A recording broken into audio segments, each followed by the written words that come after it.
Kami berterima kasih karena Tuhan memanggil kami tidak hanya untuk diselamatkan, tetapi juga untuk menjadi pendoa bagi kesejahteraan kota kami.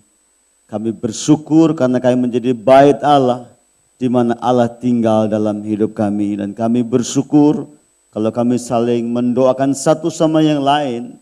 Dan biar berkat firman malam ini terus menguatkan, meneguhkan dan mengkokohkan kami.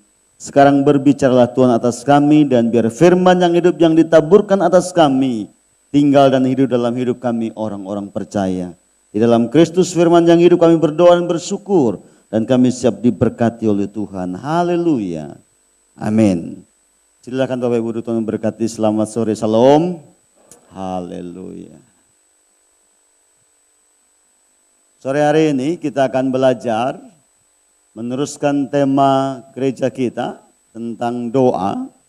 Dan untuk sore ini kita fokus kepada doa yang berkaitan dengan pengajaran Yesus Kristus berkaitan dengan doa yang terdapat di dalam kitab Matius Khotbah di Bukit, yaitu Matius pasal yang ke-6 ayat yang ke-5 sampai ayat yang ke-15. Saya baca pada ayat yang ke-8 saja sampai ayat yang ke-15. Kitab Matius pasal yang ke-6 ayat yang ke-8 sampai ayat 15, demikian firman Tuhan. Jadi janganlah kamu seperti mereka. Apanya? Kalau berdoa. Apanya yang gak boleh seperti mereka? Jangan kalau berdoa seperti orang munafik pada ayat yang ke-5. Terus pada ayat yang ke-7, kalau berdoa jangan bertele-tele, mengulangi kata-kata yang tidak penting, tidak perlu. Ayat yang ke-8, kalau kamu berdoa jangan seperti mereka. Karena Bapamu mengetahui apa yang kamu perlukan sebelum kau meminta kepadanya. Karena itu berdoalah demikian. Bapa kami yang di surga, dikuduskanlah namamu, datanglah kerajaanmu, jadilah kehendakmu di bumi seperti di surga. Berikanlah kami pada hari ini makanan kami yang secukupnya, dan ampunilah kami akan kesalahan kami seperti kami juga mengampuni orang yang bersalah kepada kami. Dan janganlah membawa kami ke dalam pencobaan, tetapi lepaskanlah kami daripada yang jahat. Karena Engkaulah yang empunya kerajaan dan kuasa dan kemuliaan sampai selama-lamanya. Amin. Ayat 14. Karena jikalau kamu mengampuni kesalahan orang, Bapamu yang di surga akan mengampuni kamu juga. Tetapi jika kamu tidak mengampuni kesalahan orang, Bapamu juga tidak akan mengampuni kesalahanmu. Ayat yang ke-14-15 ini penting banget. Kalau kamu tidak bisa mengampuni orang lain, Bapamu tidak juga mengampuni kamu. Tetapi kalau kamu bisa mengampuni orang lain, Bapamu di surga akan mengampuni kamu. Bapak Ibu yang Tuhan kasih, saya tidak membahas ayat yang 14 dan ayat yang 15, tapi tema khotbah sore hari ini fokus pada ayat yang ke-8 dan ayat yang ke-9 tentang sebutan Bapa kami yang di sorga. Jadi kita fokus kepada 3 kata, 4 kata dalam ayat yang ke-9 tentang Bapa kami. Tetapi saya tambahin yang di sorga. Sebab sebutan Bapa dan tanpa ada identitas tempat tinggal, itu akan membuat kita sembarangan dan sembrono. Makanya tema kita sore hari ini adalah sebutan Bapa kami yang di surga menjadi tema kita sore hari ini. Ayat yang ke-9, mari kita lihat ayat yang ke-9, klik berikutnya. Karena itu berdoalah demikian. Artinya ayat itu, karena itu berdoalah seperti ini. Itu terjemahan lain yang dikatakan. Atau maka itu berdoalah dengan cara ini.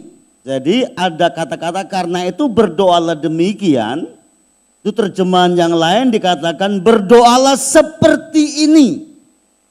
Berdoalah seperti caranya yang model begini. Yesus bilang begitu pengajarannya. Berdoa yang seperti apa? Bukan pada kata-katanya yang harus sama, tetapi formatnya, standarnya itu seperti ini. Jadi Yesus tidak mengajarkan kepada kita tentang kata-katanya, tetapi Yesus mengajarkan kita tentang formatnya. Standarnya kalau Anda berdoa itu begini. Kalau kata-kata itu bisa dibuat-buat, makanya ayat sebelumnya, kamu kalau berdoa jangan seperti orang munafik yang kata-katanya keren abis, tapi formatnya salah. Atau kalau kamu berdoa jangan bertele-tele, yang formatnya dipanjang-panjangin, dibuat seni-seni, yang sebenarnya kamu mengulang bahasa-bahasa yang sama gak ada artinya. Kamu sendiri juga gak ngerti apa yang kamu doakan. Bapa kami yang di sorga, dikuduskanlah namamu. Oh, datanglah kerajaanmu. Dipermuliakanlah engkau dari selama-lamanya sampai selama-lamanya. Kelamaan. Enggak usah yang begitu-begitu kali. Kalau kita ngomong begitu kita nggak yakin apa yang kita doakan. Ini yang percuma. Itu sebabnya Tuhan mengajar kepada murid-murid waktu itu. Kalau kamu berdoa itu formatnya begini. Metodenya begini, bukan kata-katanya. Sebab kalau hanya kata-katanya itu bisa dibuat-buat. Tapi kalau formatnya begini, standarnya begini yang kutentukan, kamu tidak bisa berbuat apa-apa. Nah, gitu saudara. Ya, mari kita melihat standar Tuhan di dalam mengajar kita berdoa. Khususnya kata-kata Bapa yang di sorga ini. Mari kita lihat yang pertama. Di dalam perikop pasal yang ke-6 tentang doa Bapa kami yang di sorga ini, klik berikutnya. Itu sebenarnya ada 3 poin penting secara garis besar. Yang pertama, doa Bapa kami di surga itu yang pertama berbicara bagaimana setiap orang berdoa harus belajar menghormati Allah. Itu ada kata-kata Bapa kami yang di surga, dikuduskanlah namamu. Satu-satu ya. Itu yang pertama, artinya kita menghormati Allah. Itu ayat 9 dan ayat 10. Terus ayat yang ke-10 dan 11 dan 12. Di dalam perikop itu inti garis besarnya adalah berdoa mengenai kebutuhan kita setiap hari. Dalam pergumulan-pergumulan kita. Kebutuhan bukan keinginan. Beda Pak, kebutuhan sama keinginan. Keinginan itu seringkali dasarnya karena daging. Tapi kalau kebutuhan itu seringkali memang butuh, betul-betul butuh. Keinginan itu belum tentu butuh. Karena orang lain pakai kita maunya pengen, padahal nggak butuh juga buat kita. Ada orang pengen punya mobil, ingin punya mobil, padahal beli bensin nggak bisa. Nah, itu lain ceritanya. Itu namanya keinginan yang aneh-aneh, yang begitu-begitu hanya karena faktor gengsi, maka Tuhan nggak jawab doanya. Tuhan berbicara kalau berdoa berkaitan dengan kebutuhan hidup. Emang keinginan nggak boleh-boleh, tapi keinginan sesuai dengan kehendak Allah. Terus yang ketiga pada pasal yang sama, ayat 11 sampai 13 itu berbicara tentang berdoa buat sesama kita atau sekitar kita. Jadi doa Bapa kami di surga itu kalau diringkas, saudara, maka 3 poin yang tadi saya sebutkan itu isinya doa Bapa kami yang di sorga. Saya percaya orang yang lahir dari gereja Protestan dan Katolik hafal doa Bapa kami di sorga. Tapi yang lahir dari GBI jangan-jangan gak hafal. Karena di GBI jarang diucapkan doa Bapa kami di sorga. Kecuali sekolahnya Kristen dan Katolik, pasti bisa. Coba tanya kanan kirinya, lu bisa gak doa Bapa kami di sorga? Hafal gak? Jangan sampai kebalik-balik lagi. Baik, mari kita belajar pada bagian yang pertama tentang cara berdoa yang bagian pertama mengenai tentang kata-kata Bapa kami yang di surga. Sore ini kita fokus kata-kata tentang Bapa kami. Kenapa sih kekristenan memanggil Allah dalam doanya harus pakai nama Bapa? Mari kita lihat kebenaran ini Bapak Ibu. Apa artinya? Yang pertama, Yesus mengajar kalau kamu berdoa sebutlah Allah sebagai Bapa. Bapa itu berbicara sebutan yang dihormati, yang diagungkan karena kedudukannya di surga. Pribadi yang tingkatannya terhormat, itu kata Bapa. Bukan pribadi yang sembarangan. Kita harus sadar kalau berdoa, kita sedang berbicara kepada Bapa yang di surga. Bukan Bapa yang tempatnya sembarangan, yang kedudukannya sembarangan. Itu sebabnya orang Kristen kalau berdoa harus menaruh hormat kepada yang namanya Bapa. Kenapa kepala rumah tangga dipanggil Bapa? Dan salah satu dari panggilan Bapa itu adalah berkaitan erat dengan namanya dihormati. Saya percaya setiap pria yang sebagai bapak atau yang calon bapak, kita bukan orang yang gila hormat ibu-ibu, para wanita. Tetapi kalau seorang bapak di rumah tangga tidak dihormati oleh istri dan anak-anaknya, dia akan marah. Itu berarti wanita atau istri atau anak atau wanita yang ada di samping suami, itu berarti tidak mengerti tentang tata krama siapa sesungguhnya kepala rumah tangga.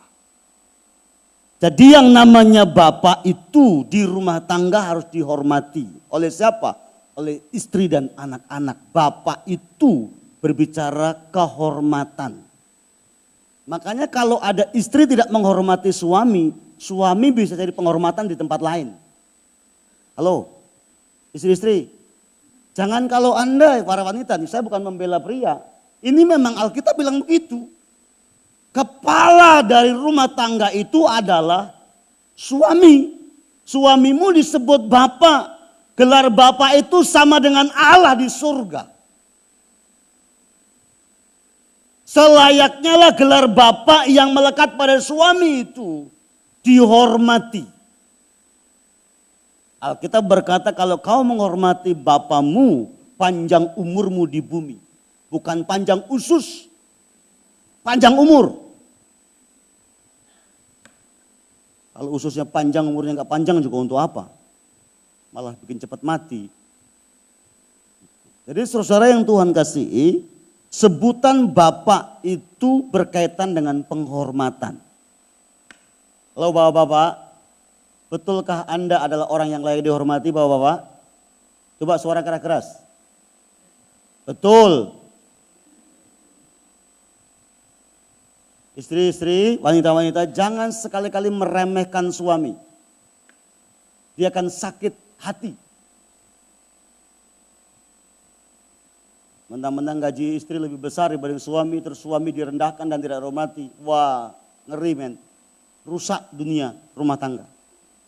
Ingat ya, gelar Bapak itu identik dengan penghormatan. Kenapa orang-orang terhormat dipanggil Bapak? Pak Guru, Pak Presiden, Pak Bupati, Pak Camat, Pak RT. Kenapa kok enggak Om Lurah, Om Presiden? Kenapa yang terhormat Om Jokowi? Kenapa nggak begitu? Kenapa kok yang terhormat Bapak Presiden? Kenapa? Karena sebutan Bapak itu identik dengan penghargaan dan penghormatan. Jadi pada waktu kita berdoa sebenarnya kita sedang berhadapan dengan Allah yang layak menerima penghormatan. Lebih tinggi dibanding manusia. Kenapa? Karena dia bertahta di atas kekekalan. Di dalam kekekalan. Dia bertahta di surga. Dengan segala kemegahan dan kemuliaannya. Maka dia layak dihormati. Kalau seandainya Yesus berkata, kalau kamu berdoa, berdoalah begini. Bapa kami. Selesai? Itu kita bisa sembrono. Karena tidak menunjukkan posisi dan tempat kedudukan kehormatannya. Tapi kalau berkata, Bapa kami di sorga. Orang bisa sembrono dengan Jokowi. Kalau Jokowi tidak punya kedudukan. Betul? Kalau orang nggak punya kedudukan Pak, kita bisa sembrono Pak. Ah lu Bapak apaan lu? Nah bisa begitu. Tapi kalau udah Bapak punya kedudukan, ditempatkan pada posisi yang benar, dia pasti dihormati. Makanya suami-suami kalau ditempatkan pada posisi yang benar, anak, istri, menantu, cucu, pasti menghormati bapak di rumah. Halo? Betul bapak-bapak? Bagaimana kita lawan istri malam ini? Enggak. Istri-istri dengar.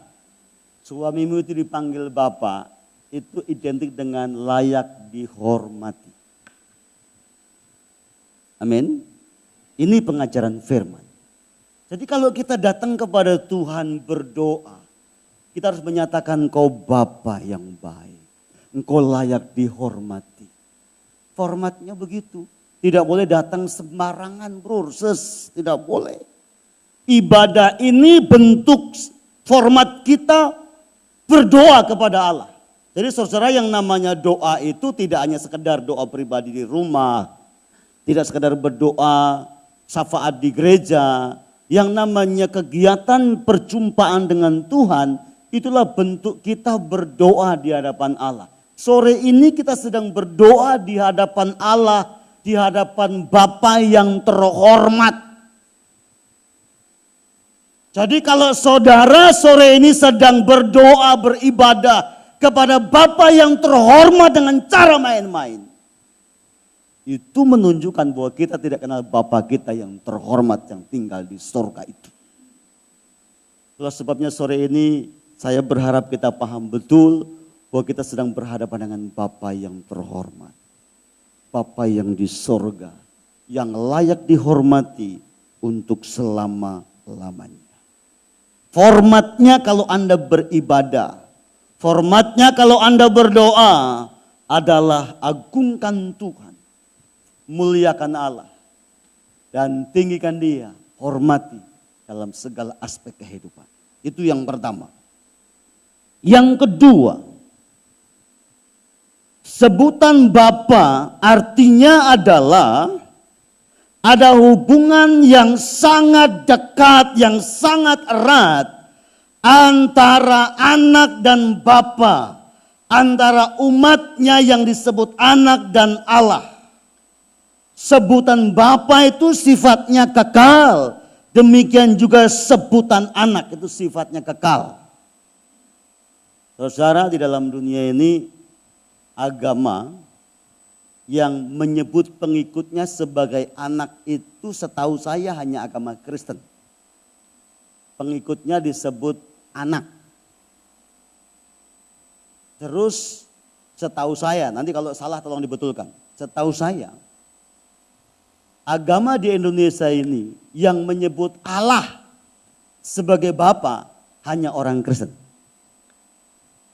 Nggak ada yang lain. Gus Dur pernah bercanda begini, ini Gus Dur pernah bercanda begini. Paling enak itu jadi orang Kristen tahu, paling dekat dengan Allahnya. Yang lain-lain mau jauh. Gus Dur bilang begitu. Coba agama yang sebelah itu, saya nggak sebut namanya lah, tapi Gus Dur sebut namanya. Dia panggil Allahnya Om. Kalau Om kan jauh, nggak dekat, kata Gus Dur. Dia panggil Allahnya Om. Kalau orang Kristen keren, Bapak, deket Bapak gitu loh. Ada agama lebih jauh lagi sama Allahnya, kalau panggil pakai loudspeaker. Gus Dur aja bilang begitu. Jadi orang Kristen ini enak, panggil Allahnya kayak bapaknya sendiri. Pak, Papa, enak. Karena bicara kedekatan, agama lain bicara om. Om itu jauh. Om itu bukan keturunan langsung. Apalagi pakai loudspeaker. Lebih jauh lagi kata Gus Dur. Saya hanya mengikuti kata Gus Dur. Ya. Nanti kalau nggak tanya, tanya Gus Dur sendiri. Coba telepon ke Gus Dur. Bercanda lah ya. Gitu ya saudara ya. Mari kita paham. Jadi kalau Yesus mengajar, kalau berdoa sebutlah Allahmu sebagai Bapa. Karena ada istilah kedekatan, keakraban, keeratan. Hubungan antara Allah dengan anak. Saudara, mari kita lihat kitab Yohanes pasal yang pertama. Yohanes pasal yang pertama.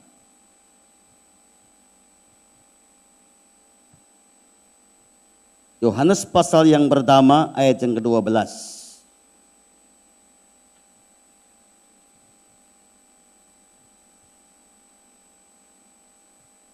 Tetapi semua orang yang menerimanya diberinya kuasa supaya menjadi anak-anak Allah, yaitu mereka yang percaya dalam namanya. Kalau saya boleh balik begini. Semua orang yang menerima Yesus sebagai Tuhan dan Juru Selamat diberi otoritas sepenuhnya disebut anak-anak Allah. Jadi sebutan anak-anak Allah itu ada hubungannya dengan sebutan Allah yang disebut Bapa. Inilah kekristenan. Kenapa kita disebut anak dan Allah disebut Bapa? Karena setiap orang yang percaya dijadikan anak-anak Allah. Coba buka dalam kitab 1 Yohanes pasal 3. 1 Yohanes pasal yang ketiga.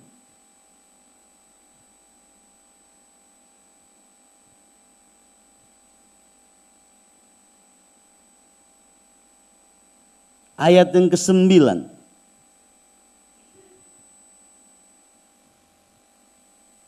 Setiap orang yang lahir dari Allah. Ini topiknya, judul perikopnya adalah anak-anak Allah. Coba baca dulu ayat 28 dulu. Maka sekarang anak-anakku tinggallah di dalam Kristus. Suapabila ia menyatakan dirinya, kita beroleh keberanian percaya dan tidak usah malu terhadap dia pada hari kedatangannya. Terus ayat yang ke-9. Setiap orang yang lahir dari Allah tidak berbuat dosa lagi, sebab benih ilahi tetap ada di dalam dia dan tidak dapat berbuat dosa karena ia lahir dari Allah. Setiap orang Kristen yang terima Yesus lahir baru, itu artinya lahir dari Allah, dan di dalam dirinya yang tadinya sebelum bertobat lahir baru ada benih dosa, sekarang ada benih ilahi yang datang dari Allah. Tanda bahwa kita anak Allah, di dalam diri kita ada benih ilahi, benihnya Allah. Salah satu tanda bahwa kita punya benih ilahi dan tanda ada anak Allah, tidak lagi hidup di dalam dosa. Supaya apa? Supaya kita bisa berhubungan akrab dengan Bapa setiap saat. Kalau kita berlumuran dosa, maka kita nggak bisa akrab dengan Allah yang kudus, Allah yang terhormat itu.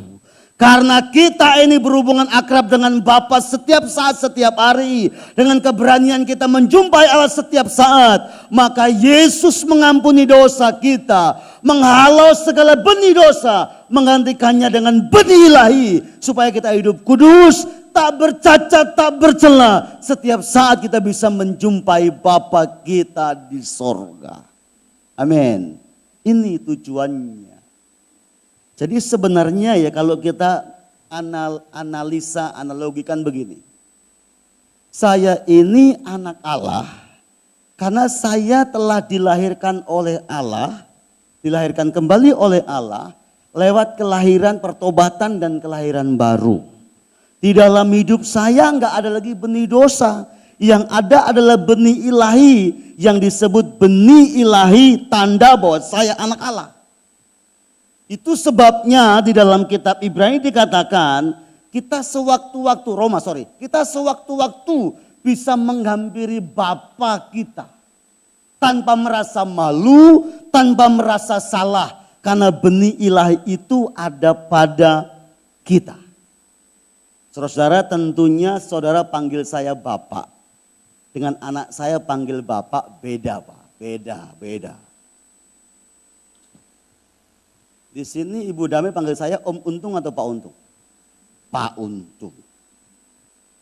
Tapi dia panggil Pak terhadap saya karena jabatan saya sebagai pendeta, sebagai staf gembala di Petamburan, Kak lagi.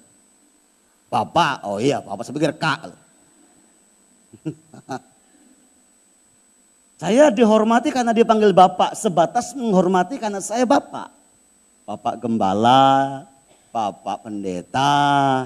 Saya dipanggil Pak oleh Ibu Damai sebatas jabatan saya sebagai Bapak rohani.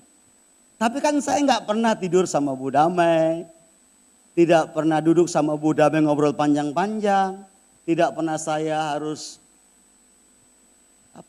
curhat dari hati ke hati. Tidak, beda dengan anak saya. Anak saya itu karena dia adalah benihnya saya, dia hormati saya, dia panggil saya Bapak, itu beda. Di dalam anak saya ada benih saya. Di Bu Damai gak ada benih saya. Orang dia lahir duluan. Jadi panggil saya Bapak sebagai sebuah kehormatan. Status tadi saya bilang yang pertama. Tapi kalau anak saya panggil saya Bapak, itu karena ada gen saya, ada benihnya saya. Makanya dia nggak malu-malu kalau papanya pulang, dia peluk. Dia duduk di pangkuan papanya. Coba kalau Bu Damai duduk di pangkuan saya. Aduh, betapa hebohnya Petamburan dan sekitarnya. Lebih heboh dibanding berita kebakaran yang kemarin ada. Betul kan? Iya. Begitu loh Bapak Ibu. Jadi kalau saya pulang dari kantor, anak saya yang kecil ya, karena kalau yang gede kan dunianya berbeda saudara. Kalau yang gede dicium aja, papa ini apaan sih, malu aja dicium, udah gede kan begitu kan, lain. Kalau yang gede dipangku kan selain berat gitu kan, udah remaja kan pasti nggak mau dipangku gitu, beda gitu. Waktu kecil jangankan dipangku, gendong kok jadi. Sekarang digendong, punggungnya bisa patah saudara, seperti itu. Sekarang kalau anak yang kecil datang, papanya pulang, dia lari sembunyi. Habis itu kita ikut sembunyi, habis itu dia keluar, saya keluar, dia peluk papanya, papa gitu. Nonton TV, nonton Upin, nonton Jarwo, nggak mau duduk sendiri di pangkuan papanya. Itu anak karena gen. Ada kedekatan batin. Kalau saya lama tinggalkan rumah ada rasa kangen. Itu anak tuh model begitu. Kalau saya sama Bu Damai nggak pernah ketemu, nggak pernah kangen, orang nggak ada gennya. Ya Bu Damai ya? Bu Damai pernah kangen sama saya nggak? Nggak kan? Hati-hati dengan Pak Didi loh. Tapi kalau saya dengan anak saya ada perasaan kangen, kedekatan, ada perasaan yang susah untuk ditinggalkan. Itu yang namanya bapak dan anak. Jadi kalau ada anak nggak pernah ketemu papanya, nggak merasa bersalah. Ada bapak nggak pernah ketemu anaknya merasa aman-aman aja. Ada anak bilang gini, mau pergi ya, pergi aja. Emang kau pikirin, wah ngeri tuh. Makanya saya bertobat tuh yang begitu-begitu. Sekarang kalau saya mau pergi lama, anak saya bilang begini, "Pak mau pergi kemana?" Jangan lama-lama ya, cepat pulang ya. Oh iya, tapi kalau dulu, kau kemana? Pergi nih. Pergi ya, pergi aja mau kau pikirin. Wah ngeri saja di bapak model begitu. Maka saya bertobat Pak. Bicara kedekatan, ada perasaan. Saudara, Yesus mengajar kepada kita, kalau kamu berdoa pandanglah dia sebagai Bapa yang dekat. Sewaktu-waktu kapan bisa memeluk, mau jam 12 malam, mau jam 4 pagi. Kalau Bapak hubungan karena kepejabatan, tadi Bu Damai sama saya kan gak bisa sembarangan waktu. Tapi kalau Bapak, saya adalah anak gennya Allah ada dalam hidup saya. Saya adalah anak Allah. Saya bisa punya hubungan kapan saja. Saya kedekatannya luar biasa. Itu yang dimaksud berdoa. Jadi berdoa tidak sekedar ngomong tanpa sebuah tujuan. Tidak hanya ngomong sekedar ngomong saja. Tapi ada perasaan kedekatan. Saya rindu sama Papa lu.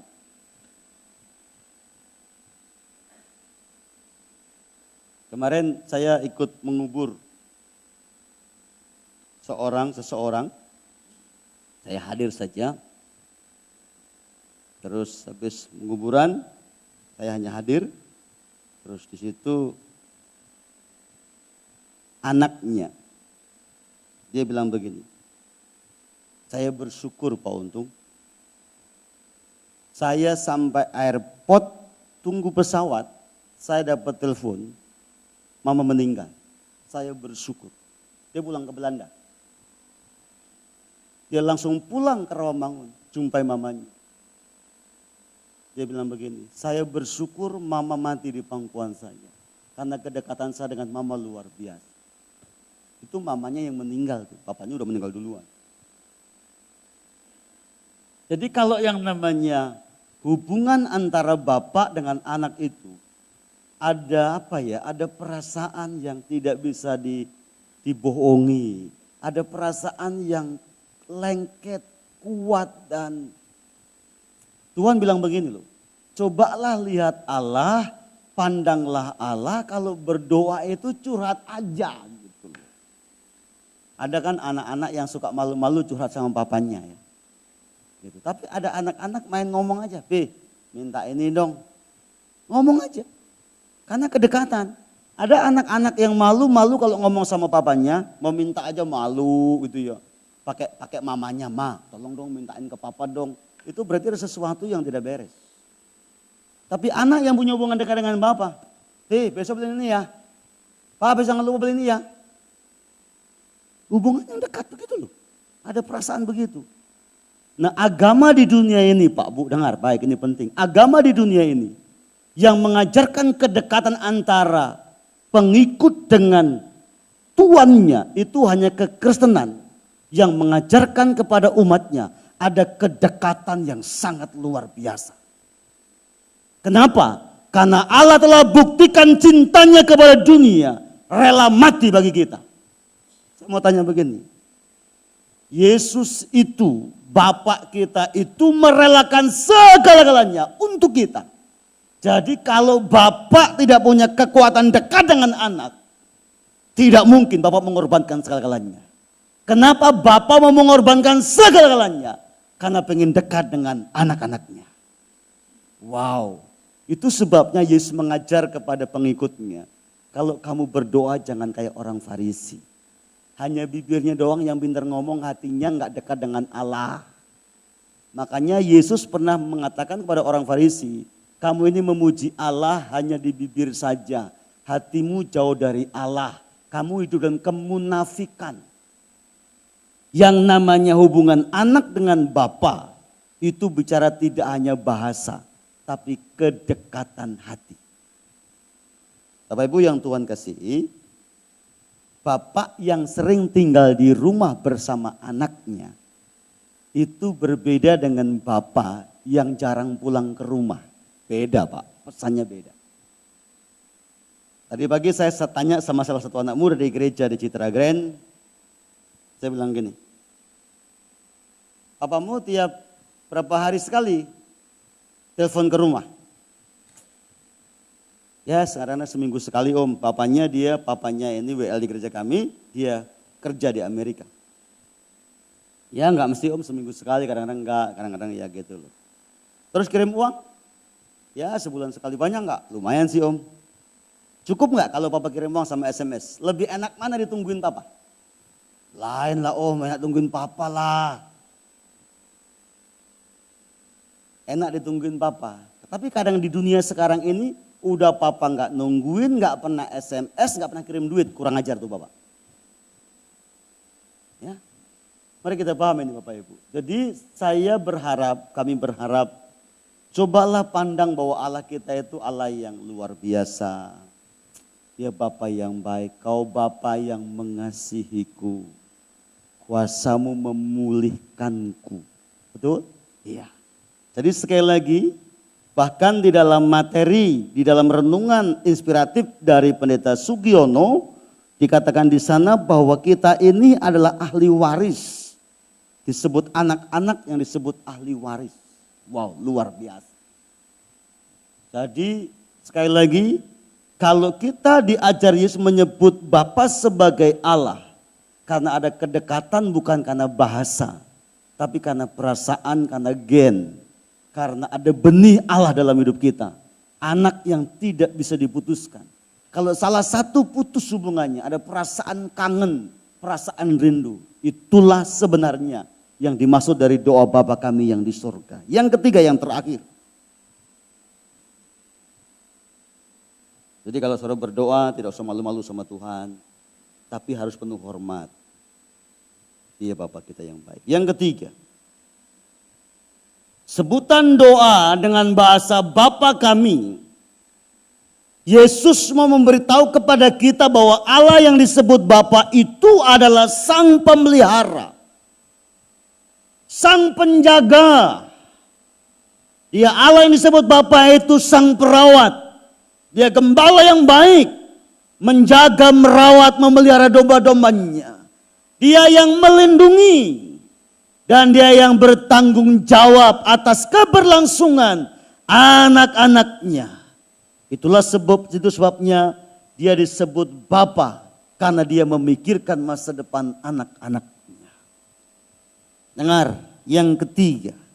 Kenapa Yesus mengajar menyebut Allah sebagai Bapa? Di saat kita berpikir bahwa Allah sebagai Bapa yang muncul di benak kita. Bapa itu pelindung saya. Kalau anak-anak lari karena bahaya, larinya pasti ke papanya. Dan kalau dekat papanya ada rasa aman, itu Bapak. Betul? Iya. Jadi kalau anak saudara lagi main sama saudara, terus anaknya lepas dari beberapa meter, anjing lari kejar anak saudara, larinya pasti ke saudara. Dan kalau dia udah digendong sama papanya ada perasaan aman. Dan kita berkata, tenang, ada papa, jangan takut. Pasti gak dimakan anjing, orang papa suka makan anjing. Jangankan anjing, adiknya pun dimakan. Jadi kalau kita memanggil Allah sebagai Bapa yang muncul di benak kita, dia Sang Penjaga, dia yang memelihara, dia yang memproteksi hidup saya, dia juga yang memikirkan masa depan saya. Dengar baik, di dalam dunia ini sebutan Bapa dipakai oleh Allah dan oleh kepala rumah tangga. Saya berharap sebutan ini yang disebut Allah Sang Pemelihara, sebutan Bapa yang adalah Allah adalah Sang Penjaga yang memikirkan masa depan. Saya berharap ini menjadi pemikiran setiap Bapa di sini. Status Bapa yang di surga dan status Bapa yang ada di bumi yang adalah kita para pria ini. Harusnya kita berfungsi sebagaimana Bapa surgawi berfungsi. Kita sebagai penjaga rumah tangga, kita sebagai pemelihara, kita sebagai yang bertanggung jawab atas keberlangsungan kehidupan. Itulah Bapa yang baik. Saudara, Bapak saya sekali lagi, Bapak saya yang membesarkan saya itu tidak tamat sekolah SR. Tetapi pemikirannya luar biasa. Dia berkata begini, cukup Papa yang tidak sekolah. Kamu harus sekolah. Cukup Papa yang menderita. Dan kamu jangan kembali nyangkul lahan yang kalau dicangkul. Dia berkata tidak ada hasilnya. Zaman-zaman itu petani memang banyak dibohongin sama zaman Soeharto. Jadi petani sehebat-hebatnya petani kalau nyangkul terus susah kayanya. Jadi bapak saya berkata enggak usah kembali. Biarkan kami yang menderita, cukuplah. Bapak saya enggak sekolah aja, punya pikiran buat masa depan anak. Itu bapak yang baik. Pemimpin yang baik, bapak yang adalah pemimpin yang baik, harus melahirkan pemimpin-pemimpin yang baik. Yesus sukses jadi seorang pemimpin, karena Yesus melahirkan pemimpin-pemimpin yang baik. Paulus sukses menjadi pemimpin dan bapa yang baik Karena dari Paulus lahir para pemimpin-pemimpin yang baik. Bapa yang baik, sukses melahirkan anak-anak yang baik. Jadi pemimpin-pemimpin yang baik. Itu namanya Bapa. Bapa itu berpikirnya maju ke depan. Saya mau kasih tahu saudara malam ini. Kalau saudara dilahirkan dalam kondisi miskin, dengarkan ini penting. Kalau saudara di dalam dunia ini dilahirkan dalam kondisi miskin, saudara tidak usah menyesal dan tidak perlu menyalahkan orang tua yang miskin itu. Karena kita dilahirkan oleh siapa dalam kondisi apapun waktu itu bukan pilihan. Kalau bisa memilih, saya nggak mau lahir di Indonesia, men. Biar putihan sedikit. Tapi lahir di mana oleh siapa bukan sebuah pilihan. Itu sebabnya kalau Anda dilahirkan oleh orang yang miskin, keluarga yang miskin, nggak perlu menyalahkan orang itu. Nggak perlu sakit hati. Nggak usah menyesali orang tua melahirkan Anda. Tetapi kalau Anda hidup sampai mati menjadi miskin, itu yang nggak benar. Halo? Halo? Bisa nangkap? Ya. Jadi kalau saudara dilahirkan dalam kondisi miskin, Anda tidak bersalah. Orang tuanya juga tidak bersalah. Tapi kalau Anda hidup sampai mati tetap miskin, Anda bersalah hidup. Sebab Bapa yang baik, Yesus Kristus, tidak pernah mendesain kita menjadi pribadi yang miskin. Tidak pernah memikirkan masa depan yang miskin. Buka Alkitab dari Kejadian sampai Wahyu. Desain Allah penuh damai dan sejahtera. Allah tidak pernah mendesain kita sampai ke liang kubur menjadi miskin. Itu bukan Allahnya orang Kristen. Dia Bapa yang baik. Desainnya masa depan yang penuh pengharapan. Hidup diberkati dan mati masuk surga. Amin. Ya. Jadi kalau kita miskin sampai mati itu bukan karena Allah. Itu karena pilihan Anda selama Anda hidup. Kalau Anda malas yang miskin.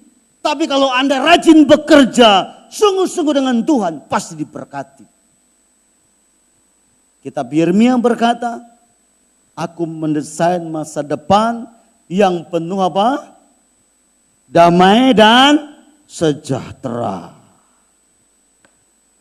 Aku meninggalkan damai sejahtera kepadamu. Damai yang kuberikan tidak sama seperti yang diberikan oleh dunia.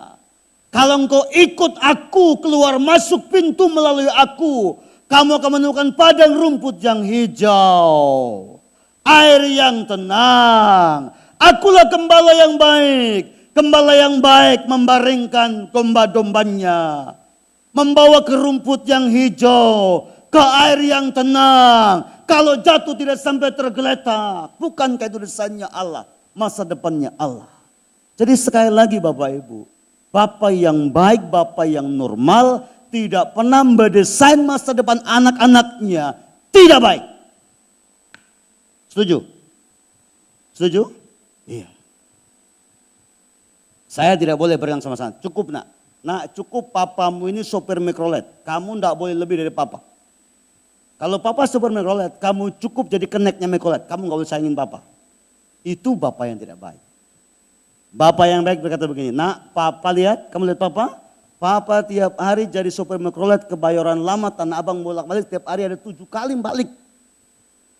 Papa tabung untuk masa depan kamu. Supaya kamu tidak punya pekerjaan yang sama seperti papa.